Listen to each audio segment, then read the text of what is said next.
తెలంగాణ ఆత్మగౌరవ ప్రతీకగా ఉన్న అందశ్రీకి ఘన నివాళులు అర్పించేందుకు ప్రభుత్వం అన్ని ఏర్పాట్లను చేసింది. ఈ ఏర్పాట్లకు సంబంధించి కోదండరామ్ గారు ఉన్నారు. సార్, ఈ అందశ్రీతో మీకున్న అనుబంధం ఏంటి? తెలంగాణపై ఆయనకున్న ముద్ర ఏంటి? అందశ్రీకి ఒక్క నాతోనే కాదు, మొత్తం తెలంగాణతో కూడా ఒక అనుబంధం.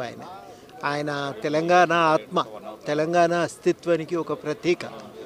చాలా అనాథగా జీవితాన్ని ప్రారంభించి ఆయన తన జీవితంలో మరి ఆశువుగా పాటలు అల్లటం నేర్చుకున్నాడు. ఆ పాటలు అల్లటం నేర్చుకోవటమే కాదు, చాలా అద్భుతంగా ఆయన పాటలు తెలంగాణ ఉద్యమంకు స్ఫూర్తినిచ్చే విధంగా తెలంగాణ చరిత్రను, తెలంగాణ వర్తమానాన్ని, తెలంగాణ ఎదుర్కొంటున్న కష్టాలను విశదీకరిస్తూ చాలా మంచి పాటలు రాసిండు. అట్లా ఆయనతో పరిచయం కూడా మాకు వాస్తవానికి మిత్రుల దగ్గరికి వచ్చేది, మా కొలీగ్స్ దగ్గరికి యూనివర్సిటీలో వస్తే ఆయనతో పరిచయమై అడిగి పాటలు రాస్తాడంటే పాటలు విన్నాక తెలంగాణ ఉద్యమంలో పాడాలి అంటే మీటింగుల్లో వచ్చి పాడుతుండేవాడు. ఆయన మీటింగ్లో వచ్చి పాడుతుండేవాడు.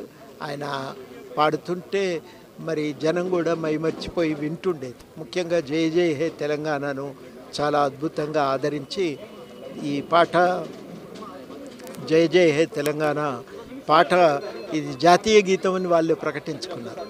ప్రకటించి ఆ తెలంగాణ జై జై హే తెలంగాణ గీతాన్ని వాళ్ళు ప్రతి మీటింగ్లో మొట్టమొదట పాడించారు. ఆ తర్వాత స్కూళ్ళల్లో జనం, టీచర్లు దాన్ని పిల్లల చేత ప్రార్థన అయిపోగానే పాడించేది. కోర్టులో, ఖమ్మంలో వాళ్ళు పాడుకునేది ఒక జాతీయ గీతంగా. అట్లా ఒక అద్భుతమైన ఆదరణ, ఒక పాత్ర ఆయన తెలంగాణ ఉద్యమంలో పోషించింది. తెలంగాణ వచ్చినాక ఆ పాటకు గుర్తింపు దొరికితే బాగుండని అనుకున్నాడు. ఆ గుర్తింపు దొరకకపోవటం ఆయనను బాగా కుంగదీసింది. అదేవిధంగా ఆయన కోరుకున్నది ఏంటంటే ప్రజల కష్టాలను ప్రభుత్వానికి చేరవేసే అవకాశం ఉండాలి కదా, అది కూడా లేకపోతే ఎట్లా, మనకేమవసరం, మనం ఏం అడుగుతున్నామని అనేది.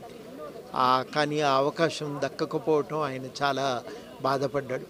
ఇవాళ మొత్తానికైతే పాటకు గుర్తింపు దొరకటం ఆయన చాలా సంతోషించిండు. ఒక కీలకమైన లక్ష్యం నెరవేరిందని. అయితే ఒకటి నేను ఎప్పుడూ ఈ మధ్యలో అడగలేదు, ఆయన నది మీద ఒక పాట రాస్తున్నాడు. ఆ పాట కోసం చాలా నదులు తిరిగిండు, చాలా నదులను చూసిండు. మరి ఆ పాట దాదాపు రాయటం అయిపోయింది అని అన్నాడు. ఈ మధ్యలో ఎప్పుడో విడుదలవుతుంది అనుకున్నాం, కానీ మరి దానికి సంబంధించి మరి ఈ మధ్యలో నేను వివరాలు తెలుసుకోలేదు. అది మాత్రం ఒక అద్భుత కళాఖండంగా దాన్ని తీర్చిదిద్దుతున్నాడు. ఆ పాట తొందరగా విడుదల చేయవలసిన అవసరం ఉంది. ఆయన ప్రధానంగా ఏం కోరుకున్నాడంటే జానపద సాహిత్యాన్ని మనం గుర్తించాలి, దాన్ని తవ్వి తీయాలి, రక్షణకు కల్పించాలి, ఆదరించాలి. దానికోసం ప్రభుత్వం ఏదైనా కృషి చేయాలని కోరుకున్నాడు. ఆ కృషి బహుశా ఇప్పటికైనా కొనసాగితే మనం ఆయనకు సరిగ్గా నివాళులు అర్పించిన వాళ్ళం. ఒక అనాథగా, ఒక మహాకవిగా మీరు చూశారు, రెండు పాత్రలను మీరు చూశారు. మీరు ఉద్యమంలో జేఏసీ చైర్మన్గా, మీరు ఉద్యమకారుడుగా అతను, అంటే ఎట్లా అనిపిస్తుండే అప్పుడు మీరు ఆ సన్నివేశం? అది చాలా అది కనివిని ఎరగని విషయం. ఇది ప్రపంచంలో నా దృష్టిలో ఎక్కడా సాధ్యం కాదు, తెలంగాణలో మాత్రమే అది సాధ్యమవుతుంది. ఒక అనాథ, అక్షరజ్ఞానం లేనటువంటి వ్యక్తి ఆశువుగా పాటలు అల్లేటువంటి వాడు ఒక జాతీయ గీతాన్ని అందించగలిగేటువంటి స్థాయికి రావటం అనేది చాలా గొప్ప పరిణామం, స్ఫూర్తినిచ్చేటువంటి విషయం సమాజానికి. మనిషిని చాలాసార్లు అడుగుతుంటే కూడా నీకు ఎట్లొస్తాయి ఈ పదాలు ఇట్లా అంటే ఆయన వస్తాయి నాకు అంటుండేది.